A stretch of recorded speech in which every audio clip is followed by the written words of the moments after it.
মিরসরাইয়ের জোরারগঞ্জের রুমা দাস নামে এক কুয়েত প্রবাসীর স্ত্রী নগদ অর্থ ও স্বর্ণালংকার নিয়ে পরকীয়া প্রেমিকের হাত ধরে উধাও হওয়ার ঘটনা ঘটছে। গত 6 জুলাই বাবার বাড়ি যাওয়ার কথা বলে 6 বছরের শিশু রুদ্র দাসকে নিয়ে বের হলে আর ফিরে আসেনি।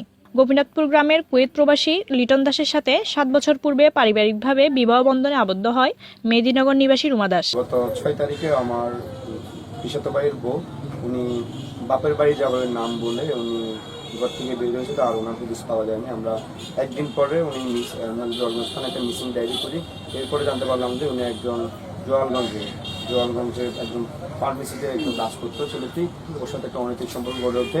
এমনকি বদি ওই আমার ভাইফুর তো বাড়ি থেকে আসা যাওয়ার একটা প্রবলেমের কারণে জোয়ালগঞ্জে একটি ভাড়া বাসা নিয়ে থাকতো। এই পর্যায়ে ওদের সাথে একটা অনৈতিক সম্পর্ক গড়ে ওঠে। এরপর আমাদের ওর ফ্যামিলি থেকে আমাদের বাসা মানে ওদের ঘর থেকে প্রায় নগদ 7 লক্ষ টাকা এবং 12 থেকে 13 ভরি স্বর্ণ এবং ওনার নামে আমার দাদা আমাকে যেটা ইনফরমেশন দিল, ওনার নামে 4টা ডিপিএস ছিল। ওই ডিপিএস নিয়ে উনি ওনার কোনো আমরা খোঁজ পাচ্ছি না। উনি আমার এমনকি আমার ভাইপু ওকে নিয়েও চলে গেছে রয়েছে। ভবিষ্যৎটা কী হবে আমরা সকলেই জানি যে আমাদের দেশে কী হচ্ছে।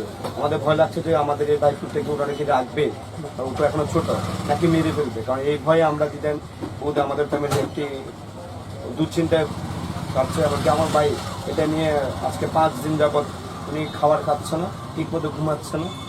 আমরা চাচ্ছিলাম যে আইনের মাধ্যমে আমার ভাইকে ফিরে পেতে চাই এবং আমরা চাই যে আমার ভাইয়ের যে প্রবাস জীবনে অনেক কষ্ট করে অনেক টাকা পয়সা ইনকাম করে একটি সুন্দর ফ্যামিলি গড়ে উঠেছিল, ওই ফ্যামিলিকে যে যত্ন করেছিল, যে অর্থগুলো আমরা অর্থ এবং স্বর্ণলঙ্কাগুলো ফিরে পেতে চাই এবং ওনার সংসারে একটি ছেলে রয়েছে, আমাদের ভাইফুটকে আমরা ফিরে পেতে চাই। গত 2 বছর ধরে রুমা দাস ছেলের স্কুলের বাহানা দিয়ে পরিবারের সাথে না থেকে জোরারগঞ্জ বাজারের পাশে একটি ভাড়া বাসায় 6 বছরের শিশুকে নিয়ে একা থাকতেন। তার থেকে 6 বছরের ছোট তালবাড়িয়া গ্রামের সৈকত কুমার দে নামে জোরারগঞ্জ বাজারের এক ফার্মেসি কর্মীর সাথে পরকীয়া প্রেমে জড়িয়ে পড়েন। নগদ টাকা ও অলংকার মিলে প্রায় 20 লক্ষ টাকা নিয়ে উধাও হওয়ার বিষয়ে সৈকতের মা তার ছেলের কোনো খোঁজ তিনি জানেন না বলে জানান। এই সম্বন্ধে আমরা কিছু জানি বাবা, জানলে তো আমার ছেলের বয়স 21 বছর, এই ছেলের হতে যাই বলে দিতাম। আমার সংসারের থেকে কেউ নেই, খালি ছেলে।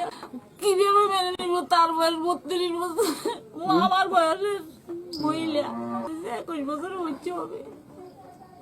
এই ঘটনায় জোরারগঞ্জ থানার তদন্ত কর্মকর্তা মোহাম্মদ হেলাল উদ্দিন জানান, কুয়েত প্রবাসীর স্ত্রী এক পুত্র সন্তানের জননী গত 5 তারিখ ওর ভাড়া বাসা মূলত অনেকের কিছু না জানে বাইরে এবং মনে তারা আত্মীয় স্বজন এলাকার জীবী আর ধারণা করি তো অন্য অনেকের সাথে সম্পর্ক হারানা অন্য হারানা গিয়ে কিনা আর যাচাই করি, মোবাইলের কল লিস্ট সংগ্রহ করি, সম্ভাব্য সব উপায় অবলম্বন করি ভিকটিম উদ্ধারের চেষ্টা অব্যাহত আছে।